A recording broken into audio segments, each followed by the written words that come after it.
Welcome to 24 KEIRUS. I'm Kelly Johnson, founder of KEIRUS by KJE. You are in part 3 of a really important series that we've been discussing about the role of communications in the diversity, equity, and inclusion space. I'm joined with the leadership team, Annalise and Devin. This time we're gonna go in.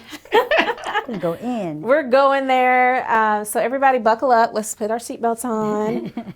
Yeah.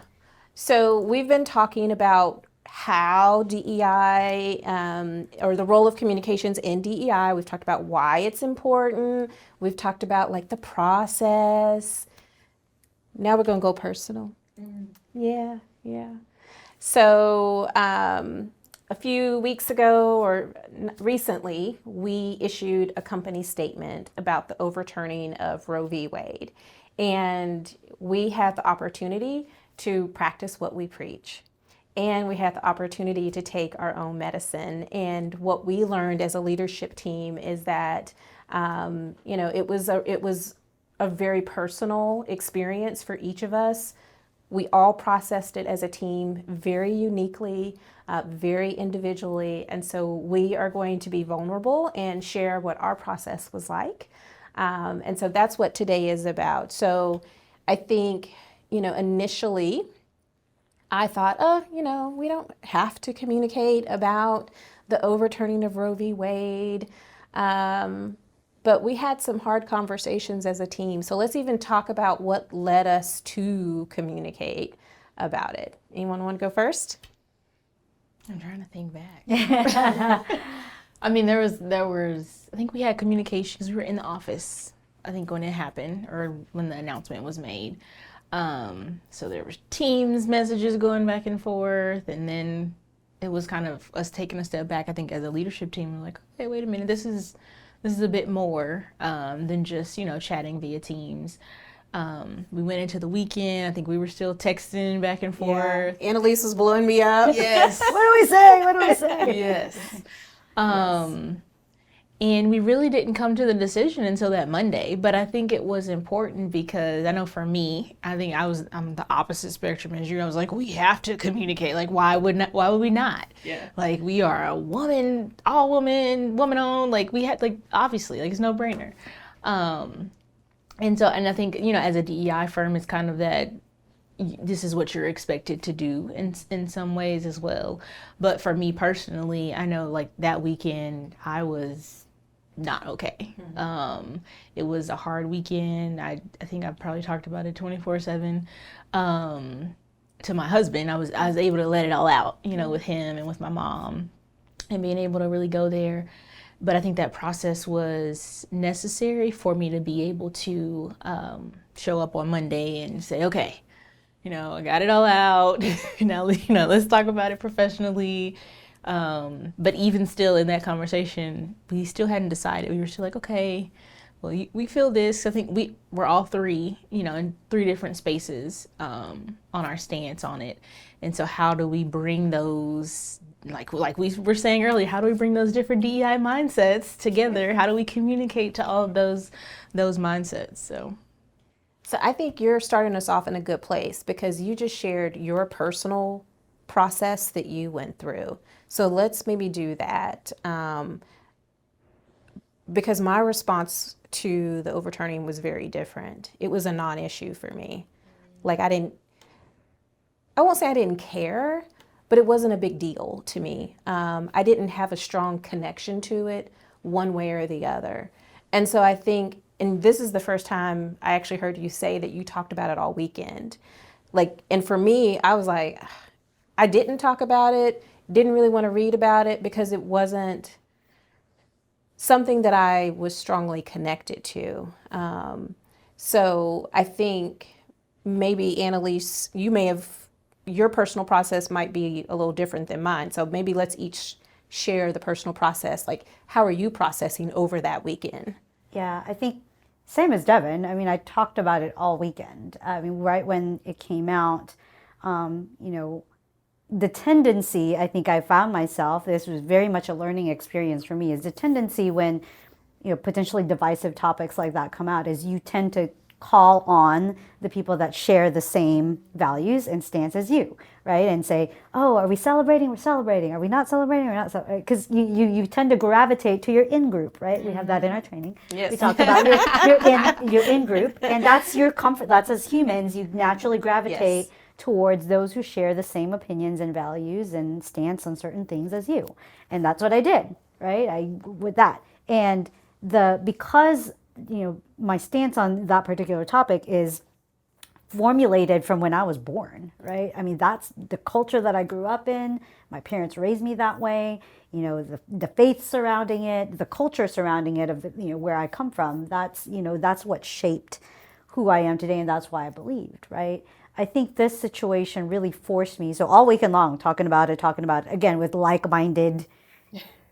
But then I stopped and I paused, and I actually, because it's all over social media feed too, like the people that I thought was like-minded as me, it was like, oh, they have a different opinion. But then it led me to open my mind a little bit and say, because I know this person is not bad, right? This person, just because they believe in the opposite of what I do, doesn't make them evil, doesn't make them bad people. So let me try to understand their point and where they're coming from. And that's where I think the blinders came off a little bit. Like, you know what? I need to really educate myself more on the other side of the fence. And so that I'm not just, it doesn't mean that I'm compromising my stance or my beliefs. I just am now opening up to, well, what is the other side and what's their point, and try to understand that. Yeah. So I think, because I'm sitting here and I'm like, well, why wasn't I thinking about it over the weekend? Besides me but texting It was the text messages that we were exchanging that sort of forced me to think about it, kind of reluctantly. But I think it was because I feel like I processed about this topic decades ago, like decades. From my faith perspective, I would say that I'm pro-life, but I'm probably pro-life in a moderate position. I think that there are situations where abortion should safely be available to women.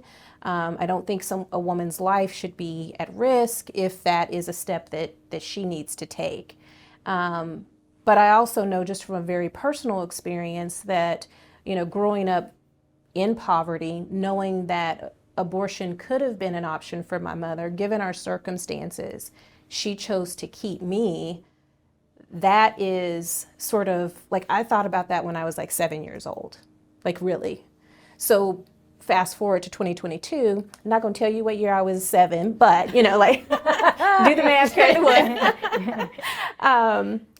When I was 7 years old, processing on, wow, my mother made a really hard decision.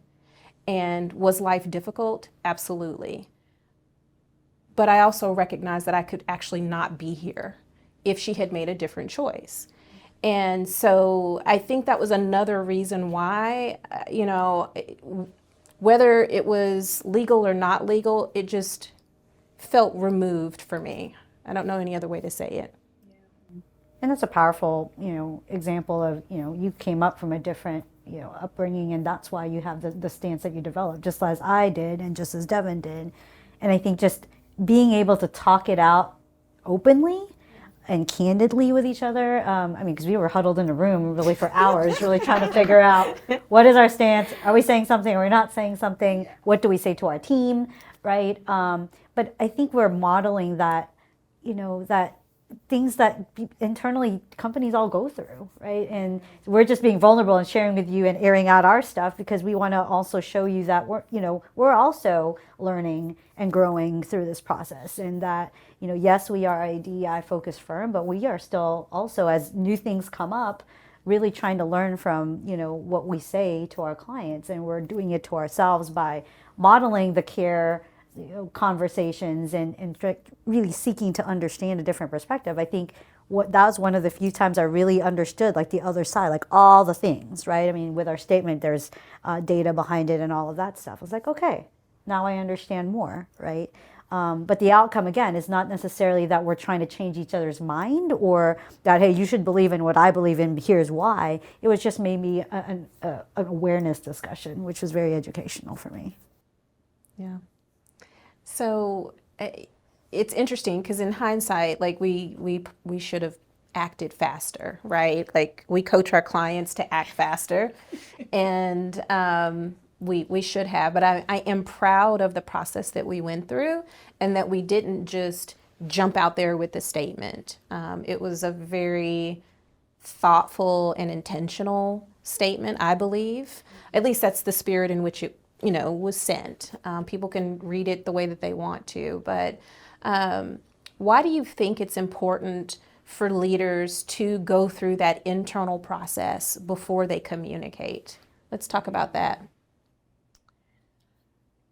For me personally, I'm very passionate about all things DEI.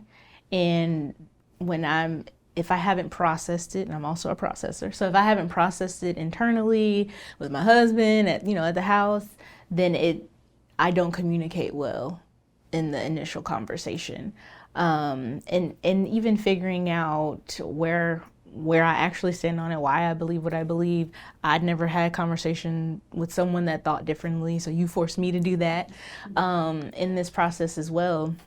So really understanding your personal stance, how you feel about it, what you believe in, why you believe in it, but then being able to not separate it, but being able to bring that to the table, all of us bringing ours to the table and saying, okay, how do we put these pieces together? Like, how does this, fit together, and how do we communicate that? Yeah, and I think it's knowing that, it's a tricky balance, right? And I think it's important to, especially when you personally feel very passionate about a certain subject, because when you do that, the tendency is, even through your nonverbal communications in your face, your tone of voice, the way that you do your hand gestures in the conversation, right? Like, this is what. If you're personally very passionate about a topic, we're human. It'll bleed over into the workplace if we're not careful. And something that we say out of our own emotion or passion at the moment may impact somebody in an adverse way, right? Unintentionally, yeah, right? Because you're assuming everything that you're thinking, you're believing should be what everybody else thinks and believes. But that's natural when we are passionate about a topic. So going through our own internal processes, and even just venting to the people that are close to us, but then coming back together and reining it all in to make sure that we are inclusive of all the different points of view and respectful of that. I think that's the key. Yeah. I don't think that we could have communicated in an honorable and respectful way if we hadn't heard from each other. Right? Yes, definitely. Like, I knew to a degree some of the points that you were making, the repercussions, the downwind effects of the overturning of Roe v. Wade, but you provided a lot more depth of insight, right? And I think, understanding where you come from, and just, how your background informed the position that you have, I could relate to both, right? And it was like I could see, it was probably good. I'm like, we're kind of, we really represent the spectrum. Yes. Which was cool, right? But I think it's also a case for, if you don't have the spectrum at the table when you're talking about things, imagine if we were all of this exact mindset. Yeah. We would have communicated very differently. Oh, yeah. Yes. I mean, even as we were finalizing the communications, there's some points where we were still like, well, how does this tie in, and how does this, and there's some points that I was like, oh, I'm not quite comfortable like putting my position on that there. So there was still some back and forth, as we were crafting the communication, but I think we came to a very good place. Yeah. So any lessons learned, or now that we've kind of shared our process, like, what advice would you give other people, other leaders? Really taking the time to have these candid, natural, real conversations with the rest of your team. I think it's easy to make assumptions about how we think everyone else should feel about, whatever the topic is, but actually having conversations, understanding the background. It's everything we say. It's everything we tell them to do. But Having those conversations, getting to know each other on a deeper level, kind of peeling back that onion so that you can understand the why behind people's stances and opinions. And I think it allows you to appreciate them on a different level. I think just recognizing that that certain topics can be divisive and giving people the space to be candid about their own thoughts, but reminding people to be respectful of that not everybody believes in the same, but creating that safe space and then regrouping after the raw emotion comes out. I think that is key. Yeah, I mean, I think it's healthy conversation.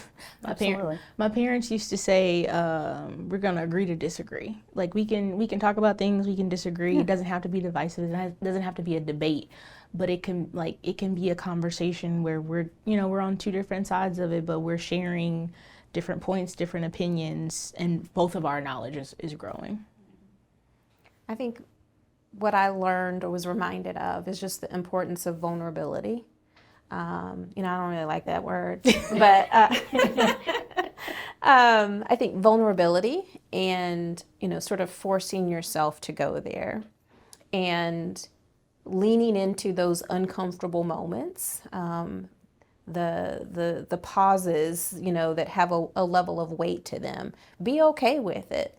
It is a part of the process, but take the time to really understand where you're coming from with your views, and that for most people, I think our beliefs, we talk about this in our training too, but our beliefs are shaped and informed by so much that happens long before we get into the workplace, right? Like I think, is it safe to say that our views were formed before we started working? Mm-hmm. Yeah. So, I mean, we're now having to take beliefs that are decades old, and some have less decades than others, but anyway. We're taking beliefs and values and just passion and energy from decades before we enter the workplace, and we're now expected to communicate about it, be respectful and mindful of other beliefs that may not be ours. Like it's a big job. It is. It's a lot to ask. It's a lot, but it's worth it, I think. It's definitely worth it. Yeah. Okay, this is good. We did good. We survived. We survived. Awesome. Well, I'm proud of the work that we did together, and something great came out of it as well. We were able to kind of provide our clients with a framework on how to walk through this process as leaders so that you can better support organizations. And so that resource is available on our website if you'd like to take advantage of it. We're going to wrap up this conversation about the role of communication in the DEI space. We so appreciate you. Thank you for tuning in to 24 KEIRUS, and we'll see you next time.